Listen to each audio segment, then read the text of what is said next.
புரோட்டா கேள்விப்பட்டிருக்கியா? இல்லையே. இது வந்து ஒரு அணுக்கூறுன்னு சொல்லுவாங்க.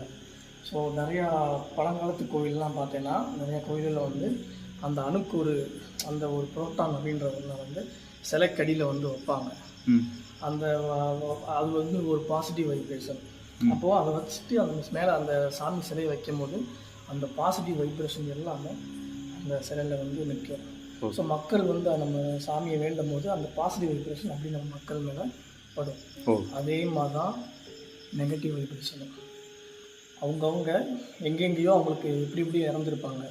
அவங்க எல்லாருமே நெகட்டிவ் வைப்ரேஷனை பொறுத்தளவுக்கு, அமானுஷத்தை பொறுத்தளவுக்கு தனிமையை தான் விரும்புவாங்க.